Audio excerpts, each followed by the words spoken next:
नाम आसिफ अंसारी है। मैं अभी अहमदाबाद रेलवे स्टेशन पे बैठा हूँ।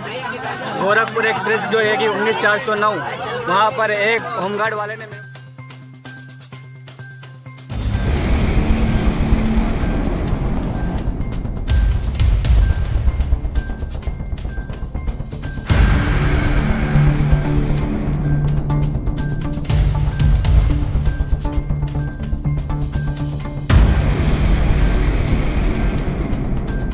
मैं हूं आफाक अहमद और आप देख रहे हैं न्यूज़ NSO इंडिया। ये हाल देश का पहले नहीं था। जिस तरह से नफ़रतों को लोगों के नसों में उतारा जा रहा है उसकी मिसाल हमने ट्रेनों में देखी है और पूरे देश में हम देख रहे हैं कि लोग किस तरह से दरिंदे बनते चले जा रहे हैं। जो लोग रक्षा करने वाले थे अब वो भक्षक बन चुके हैं और लोगों की हत्या करना शुरू कर चुके हैं। इसी बाबत पर यहाँ पर एक प्रेस कॉन्फ्रेंस की गई है जिसमें कुछ प्रश्नों के हमारे उत्तर देंगे कि सर जिस तरह से देश के हालात होते जा रहे हैं वहाँ पर सिर्फ अल्पसंख्यकों को क्यों टारगेट बनाया जा रहा है? ये देखिए, ये आज से नहीं, मुल्क में ये फ़िज़ा तकरीबन पिछले 100 सालों से RSS ने बनाया है। बड़ी मेहनत की है इसके पीछे और सबसे अहम कल्प्रिट इसमें जो है मुसलमान बने हुए हैं, मुसलमान टारगेट किए गए। लेकिन उनका निशाना सिर्फ मुसलमान भी नहीं है, चूँकि मुल्क की दूसरी बड़ी मेजॉरिटी जो है वो मुसलमान है, इसलिए मुसलमानों के यहाँ ये तकलीफ़ ज़्यादा है। वरना इस वक्त हम देख रहे हैं कि मणिपुर में क्रिश्चियंस भी मारे जा रहे हैं और आए दिन दलितों की मारकाट और उनकी बेइज्जतियों से भी सोशल मीडिया और दूसरे अखबारात भरे पड़े हुए हैं। लेकिन मुसलमान जो है वो सबसे ऊपर है फहरिस्त में। इसलिए आज की प्रेस कॉन्फ्रेंस की गई है और हमने अपील की गई है कि अब देशवासी जो है इसको समझें कि इससे किसी का भी फ़ायदा नहीं होने वाला है सिवाय नुकसान के। कम्युनिटीज़ का नुकसान है, लोगों का नुकसान है, आम आदमियों का नुकसान है और सबसे बढ़कर के देश का नुकसान है। इसी फिक्र में हम यहाँ आज जमा हुए थे और हमने सबसे अपील की है कि नफ़रतों को ख़त्म करके मोहब्बतों का प्रचार किया जाए। मसला ये है कि उसने जो गुनाह किया, चाहे वो पागल था या गैर पागल था, उसको सज़ा मिलनी चाहिए। इट्स वेरी सिंपल, मेरा ये समझ है। भाई उसने जान लिया है तो उसकी जान आपने कोर्ट ले, अदालत ये फैसला करे। और ये कोई नया फैसला नहीं है, आए दिन इस तरह के फैसले होते हैं। निर्भया के मामले में तो कानून बनाया गया कि भाई जिसने उस और लड़की के साथ रेप किया उसको चलती बस में से फेंक दिया, उनको सज़ा दी जाए, और उनको सज़ा दी गई। तो ये कौन सी एक्सेप्शनल चीज़ है जो हम डिमांड कर रहे हैं? हम ये कहते हैं कि जो कानून है उस कानून के तहत उसको मौत की सज़ा दी जाए ताकि कोई और वो ना करे। से ट्रेन में ये फायरिंग हुई है, इसको लेकर लोग ये भी कह रहे हैं कि वहाँ पर कुछ दलों की बातें की जा रही थी। क्या अब लोग एक दूसरे से अपना विचार विमर्श भी नहीं कर सकते कि कौन सा दल बेहतर है, कौन सा दल बेहतर नहीं है? ऐसे पर क्या मार दिया जाएगा? एक बात है ना, ये 24 का चुनाव है ना, महाभारत का संकेत देता है। अभी तो आगे देखिए होता है क्या।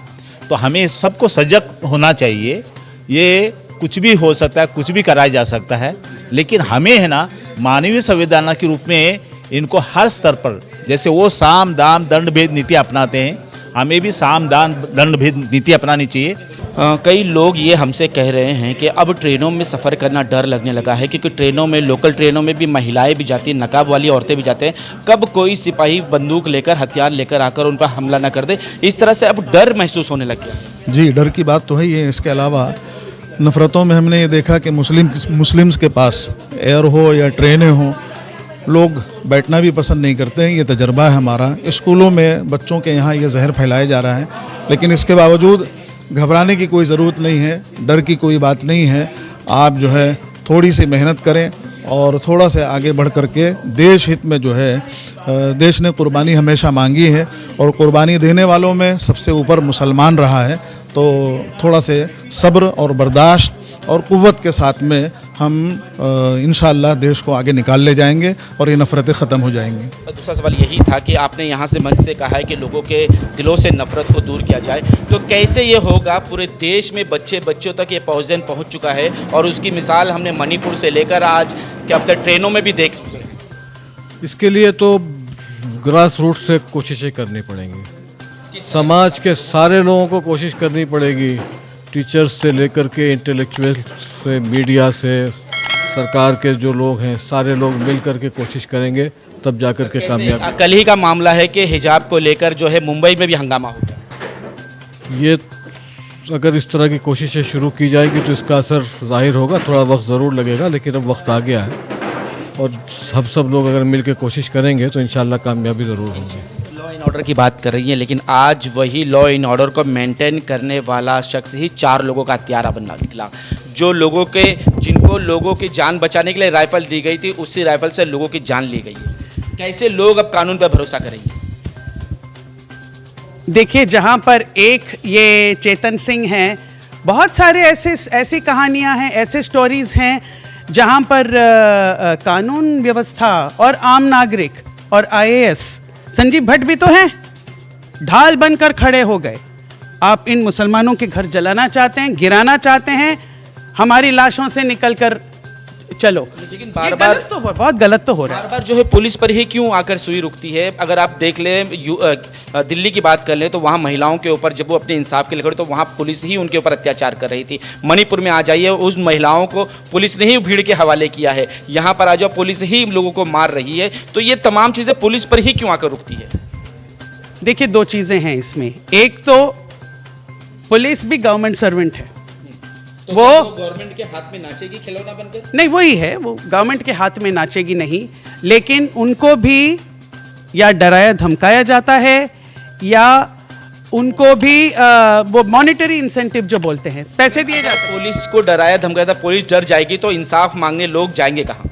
वही ना, वही तो सबसे बड़ा क्वेश्चन है, सबसे बड़ा सवाल तो वही है कि जाएं तो जाएं कहाँ। जब कहीं पर भी फसाद होता है, दंगा होता है, जाहिर बात है दोनों तरफ से ही होता है। लड़ाई होगी तो दोनों तरफ से होगी, कोई एक तरफ से होगी तो उसको तो लड़ाई कहते नहीं। तो वो दोनों तरफ से अगर रहा होगा तो हमें उसकी सफाई देने की ज़रूरत नहीं। लेकिन एक धार ये बात सबसे पहले जो हमारे मंत्री जी ने भी कही है, जो वहाँ के MP हैं, कि किसी भी मजहबी जुलूस में, मजहबी यात्रा में हथियार लेकर के जाने का क्या मतलब है, किसने इजाज़त दी, वो हथियार कहाँ से आया, इसकी तहकीकात होनी चाहिए।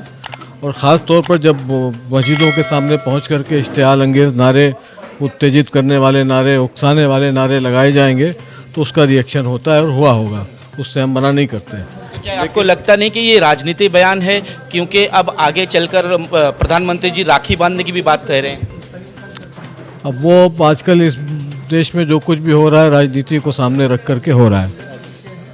हमें ऐसा लगता है कि राजनीति किनारे करके देश को एक मतलब फिर से प्यार मोहब्बत के रास्ते पर लाने की ज़रूरत है। हमने ये बात यहाँ पर भी कही है कि पार्टियाँ आएंगी जाएंगी, हुकूमतें आएंगी चली जाएंगी, देश रहेगा, देश के लिए काम करो, आपस में मेल मोहब्बत पैदा करो। लोगों के दिमाग में जो जहर भर गया वो जहर को ख़त्म करना है, इसके लिए सब लोगों को कोशिश करनी चाहिए। एक बात है ना, हमें यहाँ समझने की बात ज़रूरत है। वो जो बात ये चली थी, आपने बीच में है ना उसको रोका, और वो थी कारपोरेट। मतलब ये जो अग्निवीर तैयार हो रहे थे, अडानी के गोदामों की सुरक्षा के लिए अग्निवीर तैयार हो रहे थे। हमें इस बात को समझना चाहिए। मैं गुजरात में रहा हूँ, गुजरात में नरेंद्र मोदी के पहले वहाँ मैं रहा हूँ, और उनकी पॉलिसी क्या थी, 2-3 व्यक्ति रहे, वाघेला, केशुभाई पटेल और नरेंद्र मोदी। वाघेला कैसे अलग हो गए इस पर मैं चर्चा नहीं करूँगा। केशुभाई पटेल के बाद है ना नरेंद्र मोदी वहाँ के CM बने, और केशुभाई पटेल के घर में इलेक्ट्रिक करंट छोड़ा गया, ये किसका दिमाग था? अमित शाह का। तो अपने विरोधियों को कैसे खत्म किया जाए, यह अमित शाह की पॉलिसी है। और उसी रूप में जिस व्यक्ति को जेल में होना चाहिए वो देश का गृह मंत्री है, और जो चीज़ें हो रही है ना उसी की वजह से हो रही है। जो भी गड़बड़ियाँ हो रही है हिंदू के नाम पर, हिंदू के मतलब मैं क्या मानता हूँ, पूना और नागपुर के ब्राह्मण यानी हिंदू, और अम्बेडकर ने कहा था जो विद्वान है, जो इंसानियत से जुड़ा है वो ब्राह्मण है, और जो ऐसा नहीं है, इस तरह के कारस्तान करता है, वो ब्राह्मण है, ब्राह्मण नहीं है। हमें है ना शब्दों को भी समझना चाहिए। हमारे यहाँ समाज वर्ण व्यवस्था को मानता है, ब्राह्मण, क्षत्रिय, वैश्य और शूद्र एक ही परिवार में चारों हो सकते हैं। तो जैसे एक ही परिवार में हो सकते हैं, ऐसा हमारा एक बृहद परिवार है, और उसमें मुस्लिम भी है, सिख भी है, हिंदू भी है, क्रिश्चियन भी है, सबके लिए स्थान है। खरा तो एक ही धर्म जगाला प्रेम पावे। यदि डिवीजन कर रहा है वो संप्रदाय है, और जो धर्म एक ही है और धर्म बांटने की बात नहीं करता, धर्म जोड़ने की बात करता है। धर्म शांति का संदेश देता है और इसीलिए हम कहते हैं हम होंगे कामयाब, हम होंगे कामयाब एक दिन। मन में विश्वास, पूरा है विश्वास, हम होंगे कामयाब एक दिन।